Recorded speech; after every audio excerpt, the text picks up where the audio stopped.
In a world where hopium and common sense collide, starring the CryptoKeeper and BlockchainCrusader. Welcome to Debate Crypto. Question everything. Trust nothing. It's your boys, Keeper and Crusader, and we are here on a beautiful NFTuesday, and we have got some heat coming to you tonight. Miguel, tell the people right now why they need to stick till the end of the video. Well, there's going to be half an ETH given away, right? Half an ETH given away, and it's NFT Tuesday, so it's obviously NFT related, aka Danger Close Alpha is giving away half an ETH tonight to one lucky not holder. 0.05, 0.5. Yeah, 0.5, a whole half an ETH. Right. That's if y'all don't have a reason to stick around. Yeah, at the time of this video, if you're seeing this in the future, we're at $1,331. So that's roughly about $700 we're giving away tonight. About $665.50 if you're looking for more exact numbers. I'm freaking pumped, dude.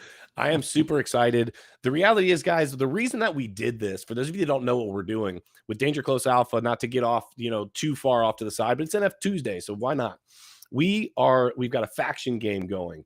And in the faction game, we have a lot of different games that are going to be played. This one happened to be strictly just trying to buy up the last, what was it? Was there 60 bags left? 90 bags? Something like that? Last 90 bags. Everybody that purchased one of the last 90 bags, made some points for their faction, for their team, and the winning team with the most bags won that. Yeah, so as Miguel just said, if you bought a bag to try to help your team, hey, let's spin that wheel, baby. Let's go on the winning team. And we'll announce that in a little bit, who the winning team was, and then we will spin at the end. But what we wanted to do was we said, hey, listen, 90 bags. Here's what the last 90 bags are going to bring to the community. Let's give a half an ETH back to the community. And the reality was we are only here where we're at because of you guys. And so we want to thank you. And I think it's the best way to do it. I love communities that give back. So I said, you know what? I loved that before we became a community. Let's toss this back out to our community. I just think it's really important. So I'm excited about that. So stick around. Make sure that you're following us on Twitter. Obviously, hold on a second. Let me pull this up real quick. Let me pull up our Twitter. Let's see where we're at. We've got 2 Twitters that we need you following us on, okay? So the first Twitter, we have got Danger Close Alpha. We have got 1,450 followers. I know we can do better. Between Miguel and I, we have like 120,000 followers on TikTok, and we've got something around 8,000 on YouTube. So, hey, if you could help us out, that would be huge. And then also on Debate Crypto, we have got, drum roll please, 2,575. So we're trying to grow on Twitter for obvious reasons. It is where the NFT space is rocking and rolling and popping. So make sure that you follow us there. Jump in the Discord. That's not even a question. That's where all of the alpha is getting dropped on the project. That's where the game is actively happening. So make sure you're just. We got a good question right here saying, how do I get on the team? Well, it's simple. You join the Discord, right? Danger Close Alpha. The link is down below. Then you go on to OpenC. You buy our NFT. You become a holder. And once you're a holder, you're officially be able to be put onto a team. And then you help build your faction up and win some challenges. Any of the NFTs. Any of the NFTs makes them a holder, correct? Just want to 100%, clarify. Yeah, either a bag or the masks, right? We have 2 collections out there right now that they're all part of one big, Danger Close Alpha project. So either one makes you a holder, and it allows you to be put onto a faction. Yeah, I'm super excited about what's happening as we move forward. So pay attention. There was some information that was dropped not too long ago. The bags, if you were to buy a bug out bag, not only do you have either a virtual access to a 3-day prepper boot camp or an IRL in real life event that is 3 days of a prepper boot camp that we're going to be with a party and giveaways and all sorts of fun stuff that we're doing together. But you will also be put on one of those teams, and we've got commodities coming out to fill up those bags. If you could hold 1 second, please. Come here, baby. Come here. Addison wants to remind you. She wants to remind you to make sure to get yourself a hardware wallet. We can't be having these exchanges taking stuff from us. And hey, I want to say, hey, baby, hey, who's daddy's girl? Adji. I taught her that tonight. That's right. I love you. Just want to make a quick shout out. Matt C. Lots of love, man. Thank you so much for the super chat. What's up, Dude, Debate a Crypto? $50 super chat? Matt, you are the Super man. chat, man. He's a beast, dude. Haven't been able to jump on for a while. Just wanted to send a little juju your way. Much love to this community, bro. Thank you so much. We greatly appreciate it, man. Dude, thank you very much, Matt. I met Matt down in Miami. Bienvenido a Miami. I met Matt down there. Super great guy. So thank you, Matt. We appreciate that. But yeah, getting back to it, that's what we're doing. We got a faction game going on, 4 different teams. We've got platoon sergeants, the whole deal. Make sure you guys get involved. I'm excited about what's happening moving forward. And what I was getting at was that the bags have a certain number of basically items in them, and they have out of 20. 15 out of 20 being the highest you could possibly get on the front end, a 0 being the lowest. And we've got commodities coming out that will be dropping not too long from now. They've got to figure out. We've got a riddle that is being solved as we speak. Doing a good job. We're almost there. Almost there. We're going to announce the winner tonight of the 0.5 ETH. And y'all are going to be getting a clue for the riddle tonight. It's a big night. So super excited.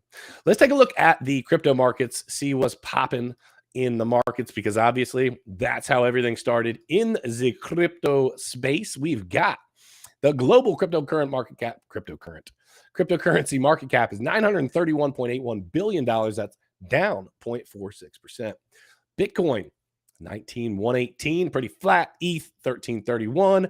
And then we like to go through the top 10, but anything of significance, well, XRP down about 3.69%, but up almost 10%, up 9% on the week. And then let's see, anything else really? Solana up a few percent. Everything's pretty much sideways, dude. Nothing's really been moving. Yeah, what's the technicals saying about why the sideways action, Miguel? Yeah, nothing really, dude. There's nothing really to show on there. Same old, still just kind of hovering sideways, hugging that heart line of the regression trend. So it's NFT Tuesday, so I want to make sure we focus on the NFTs. That's what the Let's people get into it. So what do we want to start with? Do we want to start with OpenC, do a little educational content, and then slide into the next Yuga labs and go from there? Okay, cool.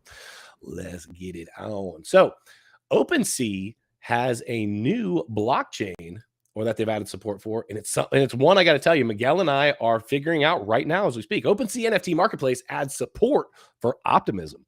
Optimism is now the 6th blockchain supported by the leading NFT marketplace. I had never even heard of Optimism. True story, right? So NFT Marketplace OpenC announced that it has expanded its offerings to include projects built on Ethereum Layer 2 scaling solutions. Optimism. If you're new in the space, just I always want to add a little educational content. Layer 2 is something that's built on top of, so in this example, on top of Ethereum, and it is a scaling solution. It is designed to make it faster and or cheaper. Optimism, 5 other existing networks now supported by the marketplace: Ethereum, Solana, Polygon, Clayton. Is that how you say that? Clayton? Do you know, Miguel? I don't know. You're American. You speak more English than I do. Yeah, well, that's definitely not American or English. I don't know what that is. And as of last week, Arbitrum, another Ethereum scaler. As we roll down here, we got a little Twitter action going on. As OpenC already has listings for over 100 Optimism native NFT collections on its marketplace since launching compatibility with the blockchain earlier today. Its partnership with Optimism, OpenC specifically highlighted the onboarding of popular Optimism-backed projects, including Optimism, Bored Town, Motorheads, and OptiChads. Miguel, why do we always have these derivatives? Like, everything's got to be a freaking derivative. It seems even the naming on that says, hey, we're kind of, trying to be like the Bored Apes or whatever. Why? Like, can people not come up with their own creative, juju? Man, or what's I don't even think it's that they can't. I think that choose not to because they're trying to ride a wave, right? Like, everyone's been trying to ride the wave of Bored Apes, and they've copied the monkey thing in 100 million different ways, right? And they're just trying to use what already succeeds, what people are already attracted to, and it gives people an opportunity to say, hey, you don't have a Bored Ape, but you can get something very similar to a Bored Ape or to whatever other derivative of any other project, right? And people are intrigued by that, and they want to just hold a piece of art, right? It's the same reason why do people have, copies of the Last Supper at their house? Why do they have copies of the Mona Lisa? Why do they have copies? They're not real. They're all fakes, but people want to have like that little piece of, like, it's almost like they fractionalize it in their mind. I own a little piece of something very similar to this, and it gets people's attention, man. People love derivatives. Yeah, I'm interested to see how that plays out if it continues moving forward in that direction. I'm hoping that as we move farther and farther into the space, people are going to kind of fade away and drift off of that. But I think it's just going to be like anything else. You've got the hot topics, you got things that are working. It's like styles and fashion. They last for a time, and then at some point they start to fade out, which begs the question: how are you? And Miguel, I wanted to ask you this. We hadn't even talked about this. How do you decide when you sell an NFT? And here's why I'm asking. I got an offer today on a particular project. Won't even name the project, but it's a project that I believe is going to do really well. But I also believe that it will fall off a cliff at some point, right? How do you personally, do you have game plans set up in advance, or what do you do as it relates to buying and selling your NFTs, mainly selling? Yeah, so I'm not a huge buyer and seller of NFTs. I've bought some and I've sold some. And I know that most people buy them just to buy them. Most people buy NFTs with no plan on selling. And the people that do buy with the plan of selling, they're trying to just come up with small margins for a quick flip, right? Before the reveal, before anything, right? Buy the rumor, sell the news kind of events. So what I've done in the past is, the NFTs that I've flipped have been two in particular. Okay. One has been Z Run. I've flipped some horses. I've bought them. I've raced them. Right. I was able to buy one of my famous horses, Pinky Smalls. Shout out there for who's owning Pinky Smalls right now. You sold Pinky? Yeah, dude. I sold Pinky for a decent profit, my friend. I bought him for a little bit over 0.1, sub 0.15, and I sold him for 0.25. I remember that horse being trash and losing a lot of races. I remember it losing a lot of races for me. It did lose a lot of races, but it also won a good percentage, right? So it fell in one of these in the Z Run community. It's a U-shaped score with it's either your first or your last. So you lose a lot, but you also win a lot, and that's kind of where it fell in. And it had really good bloodline, so it was good for creating other horses. Whatever. Point is, I sold it for a profit. With the horses, I looked at horses I could find that I could make them into good breeders, or I could make them into good racers, and then be able to flip the horse. The only other NFT project that I flipped were Apes 3D, which was the first NFT project I ever got into. Yeah. I'm still in their Discord. I love that project. And the reason why I got into it was utility. They actually gave you your ape and you could use it three-dimensionally and create videos with it, right? And I had just started creating content on TikTok. And I was like, this is perfect for me to create content. So I used it. There was a lot of hype during that time with the NFT NFT frenzy going on. And I used it particularly just on the hype, on the fact that it did have a lot of utility. There was no other NFTs with real utility at that time. And the fact that you create content with it, I used that to be able to flip it. And they were selling them in small batches. So there was a lot of demand and not enough supply for it. So I did manage to flip a few with those. Those were my plan. But one of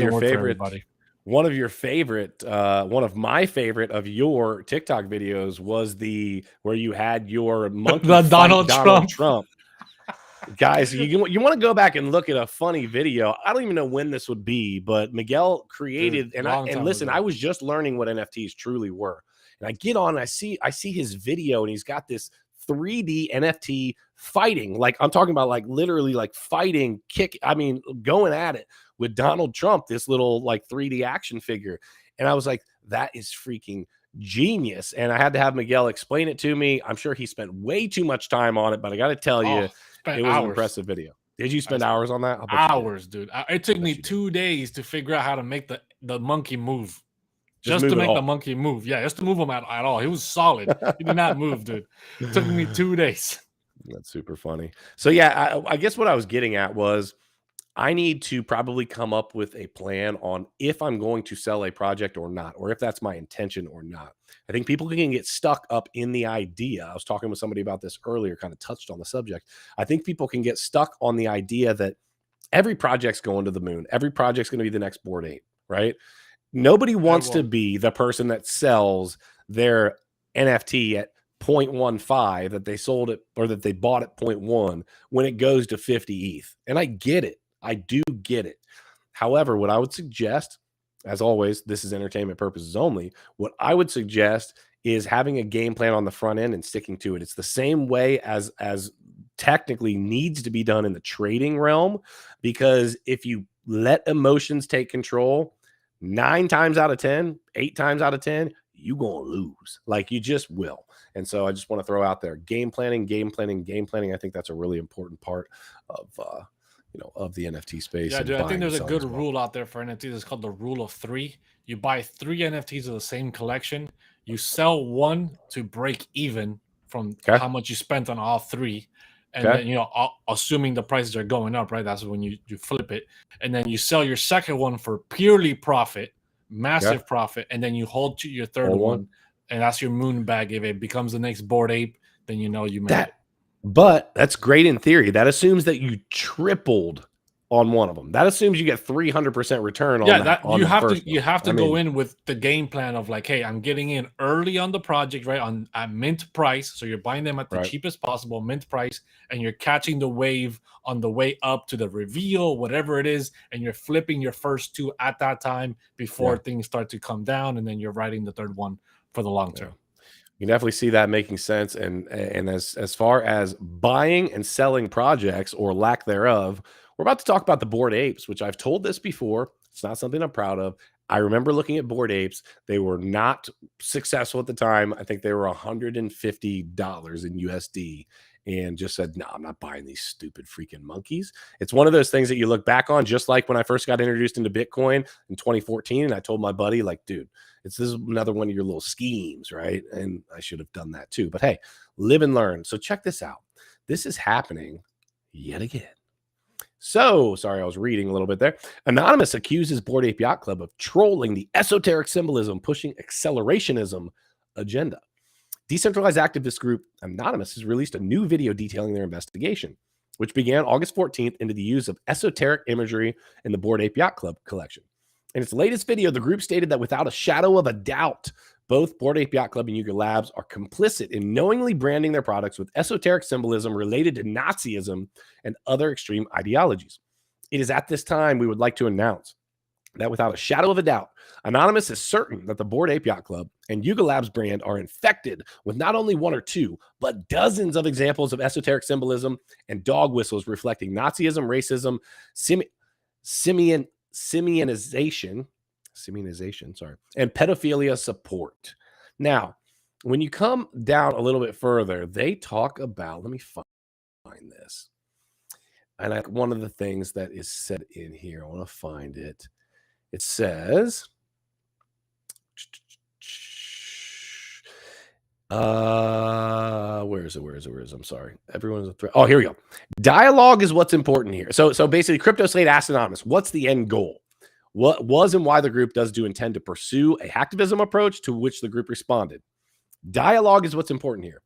Everyone has a threshold of how many coincidences are too many coincidences before something appears to be intentional. Here's where I get kind of the question marks, Miguel. And I know you dove into this a lot too. There's a lot. Let's pause for a second. There's a lot.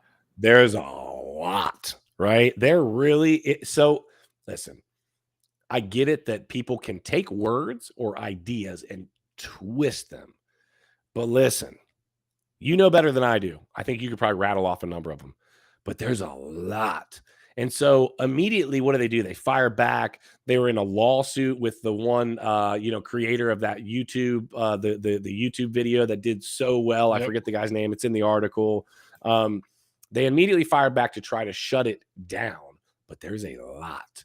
What do you now? Again, as everyone knows, we're just here speculating on what we see. We're not saying this as a judgment or a cast of a shadow on the project. A lot of friends of ours own these. So I'm not saying that it's bad to own this, that, and that. All I'm saying is that there's a lot of coincidences.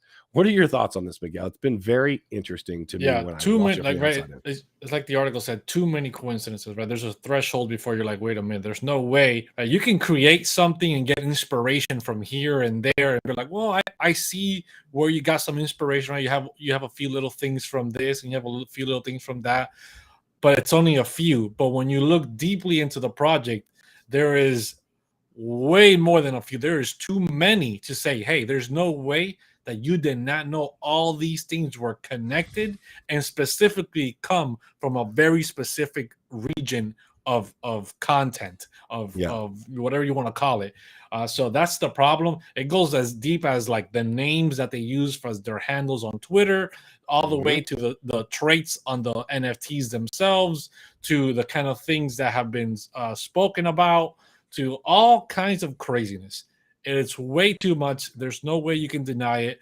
But it's his word against their word, right? It's all subjective. But there's definitely a problem with it, and I think they quickly use the argument of like, wait a minute, we are a multicultural team, right? They all have different cultural backgrounds. There's no way we would do something like that because we are also a bunch of minorities, and that is the biggest scapegoat of an argument ever. That doesn't mean jack anything out there, because that doesn't mean that you didn't do this on purpose to spark a little something in people's interest to create this. There's, like they said, right, no publicity is bad publicity. I was about to say that. This just keeps people speculating on the project and where they're going. Are they going to be destroyed? Is it over for them? Yada yada. And all they've done is just getting bigger and bigger and bigger. Yeah, that's exactly what. It's funny that you said that. That's exactly what my thought process was. It was like, hey, listen, this is a fantastic example of just that there's just not bad publicity. You see, so like, think about it like this. There's sex tapes out there of famous people, right? Okay, fine, good one. and ultimately, what does it do? It's this big scandal that they're upset about, and as they get upset, they make tens of millions of dollars on it, right? And they get to look like a victim at the same time. I just have to wonder, when you have so many different things happening that line up with a specific idea or intent, you just have to wonder, was this literally, whether it was rooted in that, or it was a sick joke because somebody thought that it was funny, or it was intentional from the standpoint of, hey, I bet somebody's going to figure this out at some point. You never even know, because sometimes, like in LA, in Hollywood, you have people that will literally, let's say they were my bodyguard, for example. They'll go to TMZ and say, hey, you need to be at this place at this time because something is going to happen, right? And they're basically just, salting the grounds, making sure that there are people there to see it happen. So it almost begs the question, would possibly Yuga Labs or Bored Ape Yacht Club have somebody with them that said, hey guys, you should take a look at this. This is really weird, right? And so I don't know. It's done very well. I think it is probably too big to fail at this point. And I don't think there's any possible way, with the exception of it being written down in somebody's personal notebooks of like, here's the ideas that we could go with that, this, that. I don't think there's any way you're ever going to, be able to prove it. And so they can just ride the wave of the, attention. I think that's 100%. So, shout out to the chat. Just wanted to say hello to Billy, big supporting member of the channel. Says, whatever. My mom used to tell me not to listen to Kiss music because they were Satan worshipers. She learned. That was 45 years ago. Hey, listen, it happens, right? It definitely happens. People see things maybe for less than they are or more than they are. This could be an example of that for sure. But I got to tell you, there is a lot, Billy. There is a lot. Thank you guys for the support. Okay, let's dive into the last project, or the last article before, drumroll, we give away a half an ETH. And there is, I believe, I see some of the people that are up for a half an ETH in the chat as we speak. So I'm excited to do that. Let's dive into the last article here, if I could find it. Here we go. Christies Auction House announces on-chain NFT art platform. I thought this was interesting. Luxury auction house Christie's is launching an on-chain platform for NFTs, becoming the first global auction to facilitate fully on-chain sales. The new platform, called Christie's 3.0, was created in partnership with blockchain data firm Chainalysis, NFT minting platform Manifold, and metaverse builder Spatial. The entire auction process, including all pre- and post-sale transactions, will be carried out on the Ethereum blockchain.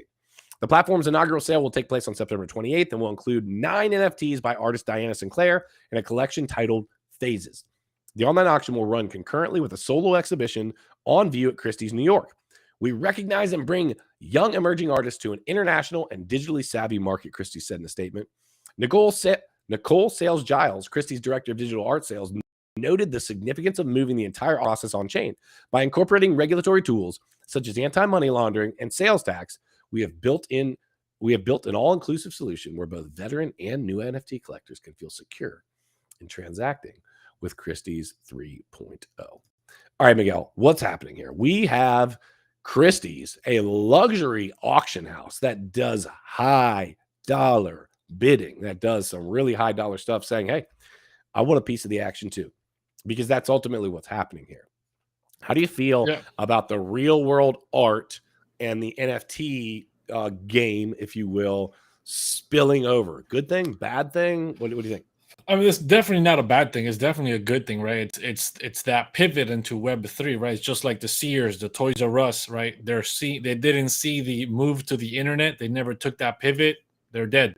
That's a good point, right? So now these auction houses, these museums, these art galleries, whatever they are, they're starting to see like there's a lot of money being sold on digital art here, that we have to get in on that. If not, we're going to be completely wiped out and replaced. Not that there's going to be no space for real life area of auctions and stuff like that, but they're just missing a huge cut of your business, right? If you uncover a bunch of new land, any country, any government, any body is going to want to go buy and purchase that land, or at least hold a stake of that land. If you just leave it there alone, somebody else is going to come and take it, and you're just going to be sitting there like, wow, I was literally just staring at that thing in the face for the last 5 years, didn't do anything about it, and somebody just swooped in and took it from me, and it was a great opportunity. So I think it's a great thing for art. I myself, I've said it before, I'm not an art believer, right? I all this modern art, if it's not a Michelangelo, if it's not a Da Vinci, right, it ain't real art to me. It's trash, right? None of that Andy Warhol, none of that canned soup crap. But people like it. People buy it. It's okay. It's not my thing. It's other people's thing. I accept that. NFT art, the same way. I was very skeptical on NFTs because it was just art. No utility, no nothing. I was like, big load of trash to me. But once the utility and certain projects started evolving past the art, that's where I got involved. That's what I like to see. So for me, art is art, not really valuable, but I see it as a business. They need to shift. They need to get into NFT space. There's no way that they can allow this to just go by and not pivot, because they're going to regret it in the next couple of years. Just how many millions of dollars, possibly billions of dollars, are in the NFT space already? From the frenzy to now, that's only one cycle of the NFT space actually occurring. There's gonna be more NFT cycles, just how there's crypto cycles, and there's gonna be a lot more money flowing in. I think I want to talk about two things on what you just said, one of which I agree with, one of which I disagree with. I'll tell you what I disagree with. I disagree with the idea that the art is basically whatever just because you don't like it, and I'll tell you why. I know you're not saying that it doesn't have any value because you says it doesn't have any value. You're just saying to you just don't like it. But what I will say is value is in the eye of the beholder, right? Somebody in the chat said, Ozzy, actually, I just saw it right here, says NFT art is overrated nothing. Well, let me just throw this out there, right? I think that I'm trying to give a good example. I think that some of the things that my wife orders on Amazon is overrated nothing. But to her, it has value. And I know that's a very simplistic view, but what I'm getting at is that there are many things in life that you look at and say, I wouldn't pay anything for that. I'll tell you, a designer handbag, right? I know some people that loves their designer handbags, and I'm looking at them and I'm like, ain't no way in hell I'm paying thousands of dollars for a designer hand, right? To me, it doesn't make sense. But to that person, they love them. They like them. And okay, cool. I think it's the same thing with art. And whether it's digital or not, the reality is there is so many of them, whether it's 1, 10, 10,000, it has some value because people agree that it has value. Now you attach the utility. Okay, cool. Here's where I really think it gets interesting though. So let's say you get past that. Okay, people agree, they disagree, they hate it, they love it, whatever. Where I think it's really interesting, Miguel, is royalties. I think it comes down to one thing, and one thing only. You see it on Shark Tank all the time. Royalty deal from Mr. Wonderful. Why does he like royalties? Let me tell you why he likes royalties. As a business owner, I'm going to give you an example. If every single time I sold a project to somebody, let's say it is a new kitchen or just a house, the whole entire house, right? And then let's just say if we did the kitchen, every time they get a new kitchen cabinet, I got a piece of the action, right? Because I started it, because I put it in there in the first place. You best believe I'm down. And so what's happening here is this art that has that value to someone, as it continues to get sold, that original person, whoever was that original owner or the original artist, gets a piece of the action. Now, Christies, who's going to own this art, can not only sell it once, they can sell it freaking 20 times and make percentages. Let's be fair. The small amount of NFT sales that we have done, we've made some money on royalties. Now, albeit ours is set up to put back into the community, but that doesn't matter. There is money that is made in royalties. And I think that the artists are going to absolutely thrive on this. I think music is going to thrive on this. I think that artists in this realm are going to thrive on this. I think that's where it's at. I think royalties. I think it's freaking dope. I think the artists deserve it. And I think that people will make a lot of money for a long time on it. If you look at some of the huge projects at just their royalties, if they're at 10%, it gets to some wild numbers quickly. It does. And Kenton, thank you for the super chat. It says prayers out to my fellow Florida folks. Stay safe. And yeah, definitely prayers. Miguel's not leaving. He's too much of a savage. He's having hurricane parties. I don't even have shutters up. I'm just coming. I think it's going to hit more like Tampa, isn't it? Yeah, it's headed towards Tampa. Mm-hmm. Yeah, so just throwing it out there. I think that there's so many great things that can happen as a result of those royalties that I think it encourages some creativity as well, because somebody can say, hey, you know what? This can go through 10 different sets of hands and I can continue to make money. I mean, I'm there for it. Yeah, so for sure. I like it. For sure. The royalties thing and the ownership is definitely the biggest. It's definitely where it's at. So Crypto Fam, guess what? It is time. You know what time it is. If you are in the Discord, if you're not in the Discord, first of all, fix it. Jump in the Discord. The link is down below the stream. We definitely want to get you in there. Get involved in the faction game. We've had a game going on, and we just started with the last 90 NFTs. Now, listen, it's not always going to be just buying. Like, yes, we wanted to encourage us to sell out the project, which, heck yeah, we are sold out, baby. That's 2 sold out. Now, the first one was a freebie, but still sold out and then did really well in the secondary. Now the bag's gone.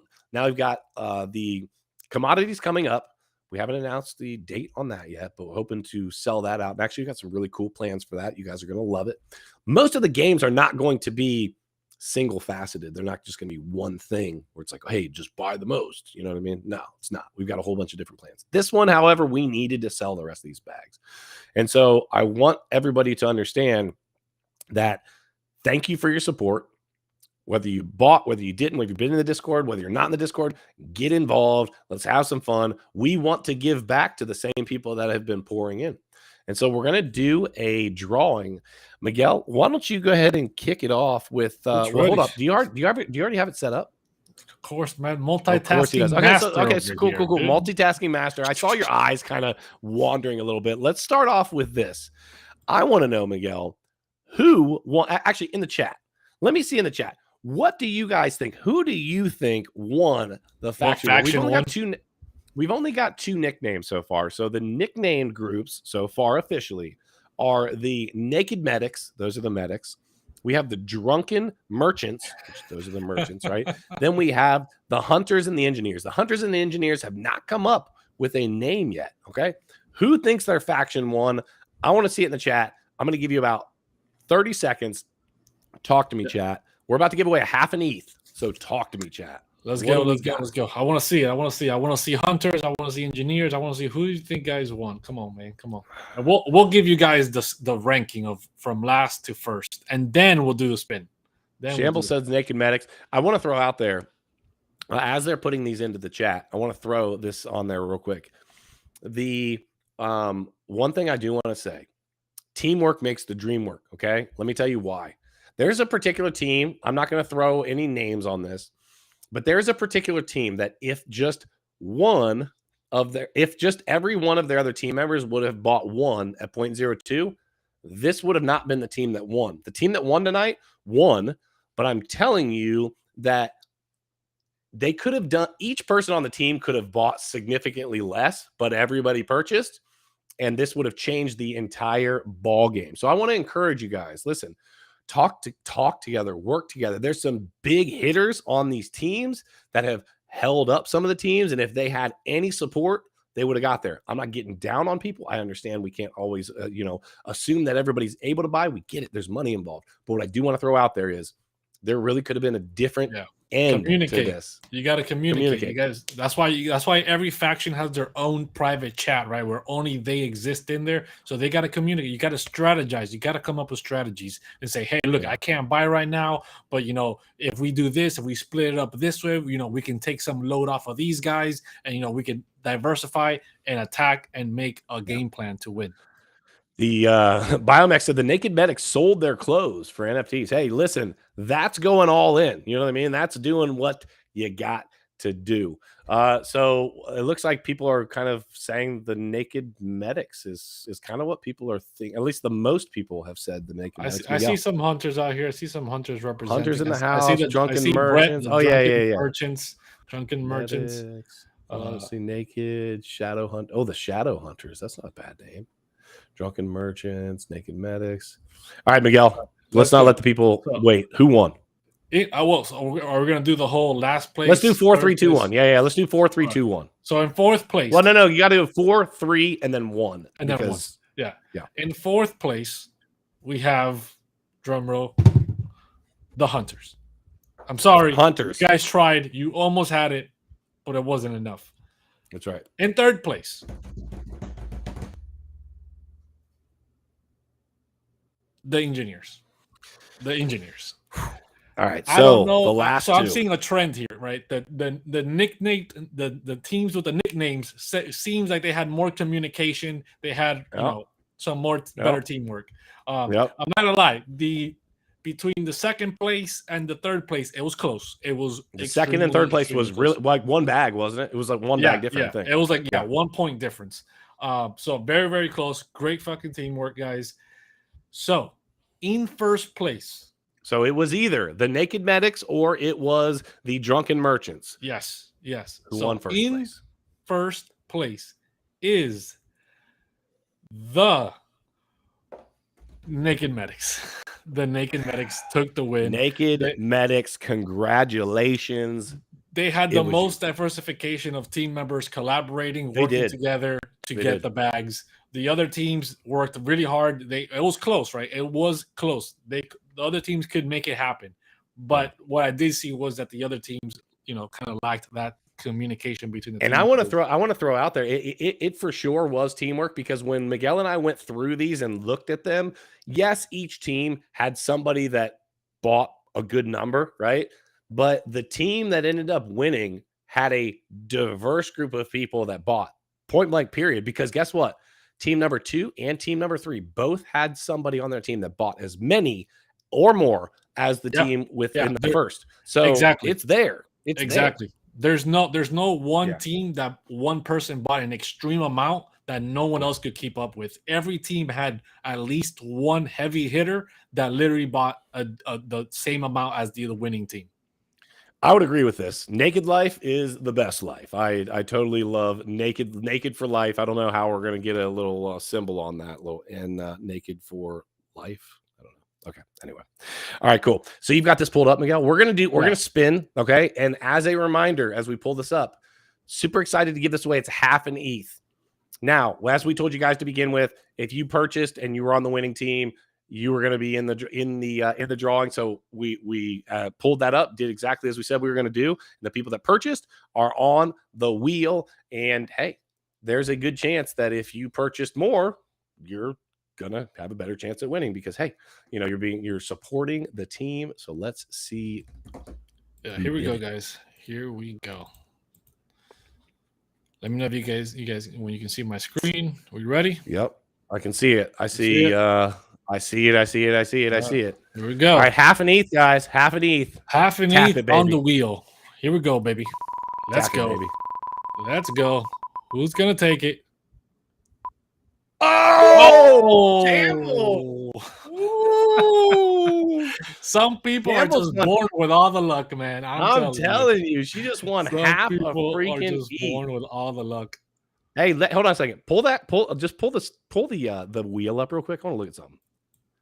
It looks like Alan and Billy have the whole wheel. Yeah. I'm telling you, man, some people are just born with the luck, man. Born with the luck. Congrats, Shambles. Heck yeah, we will get that over to you this evening. And guys, moving forward, just so you know, we got a lot of other games that we're playing. This was just to finish selling out our bug out bags. So now that we're sold out, if you are looking for bug out bags, if you are looking for gas masks, those are going to be on the secondary market. There's a lot of them out there. Check it out. Get involved. We've got lots more games to come, and it's going to be a combination of things that happen to win these games. It's not just going to be, hey, how many can you buy? Let me pull up real quick. I'm going to tell you what it is just so that I have the exact number. So we have a platoon sergeant for each of the factions, right? The competitions are going to be comprised of 4 possible ways to earn points. You're going to get the most points for solving a riddle. That's after the first one because the riddle has been worked on by all the factions for this first one. Each faction is going to get a clue, a separate clue as we move forward. The second most is going to be a survivalist presentation. We want you to learn. So somebody on the team or a group of the people on the team are going to do a little survivalist presentation. And then the other teams are all going to vote. You can't vote for your own team. That's going to be the second most points. Third, social media engagement. You guys already know what time it is. We need to get more and more people involved. And then fourth is going to be combined team holdings. Guys, I want to tell you, it's important that we purchase the NFTs and be a part of that. But the reason we put that as the lowest, I just want to throw it out there, is because we value you guys learning from these NFTs. Now, you can make a lot from earning a lot and buying a lot, but I just want to put out there, there's a reason we didn't put that in first, because to us, the most important thing is that you guys learn and you be a part of a community. And Miguel, we're not going to stop there. Exactly right. And the last thing to say about that is the reason why is at the bottom is it's important to buy the NFTs, right? You're going to help your team, but we understand everybody's not in the position to be buying all the time, and they just can't, and it's just not realistic. So we want to give people opportunity that they can participate, supporting us on social media, doing presentations, being just active in the community, and that will still give you your 50 points for Gryffindor for your team, and you can still help your team grow and not feel like, hey, I don't have any money, so I can't play. I can't help my team out. I'm just pulling my team down. You can still make it happen for your team, even if you're not putting money into it and you're just participating and being active. And that's what we really want to encourage: teamwork. And I want to end on an educational note. So I'm going to share my screen here real quick. We have not been doing the prepper tip of the day for a little while. We've kind of got off track from that. So I want to toss that back in. A lot of people really liked that. So listen, what better than to talk about getting involved in your community? One of the best things you can do as a prepper is to get involved in your community. Knowing your neighbors and having their support can make all the difference during an emergency situation. I would say compare your neighbors to right now to your community members in the NFT space here in the Discord. If you're not sure where to start, looking into joining local preparedness group, i.e., hey, we've got PrepperNet that we're hooking you up with, right? Or search for volunteer opportunities near you. Giving back to your community will not only help others, but it will also help build stronger relationships and make your community stronger as a whole. Learning to be self-reliant is a critical part of being a successful prepper. But part of self-reliance is also doing your research. Hey, doesn't this sound familiar? And learning skills that come in a very handy when a disaster situation. We can't learn all the skills that may prove necessary, but hopefully with the combined resources of people in your community, you can cover the bases. And guys, this is what it's about. We've been talking about this for a long time. Get involved, join the community. We love you guys. We appreciate you guys. This is where it's at. Yeah, man. Somebody said in the chat, how do I get my name on there? I saw that. Half an ETH. It's simple. You jump into the Discord, you become a holder, right? You have the official links to our OpenCs on the Discord. Get put into a faction and be active. Work within your team, communicate with your team, and be active and make sure that your team wins. And that's how you get your name on the wheel. Yeah, for sure. Crypto fam, we love you guys. We appreciate you for being here. You could be anywhere, but you're here on an NFTuesday. So thank you for the wonderful stream. We love you. We appreciate you. Question everything. Trust nothing. And until next time, hodl like a top. We will see you soon.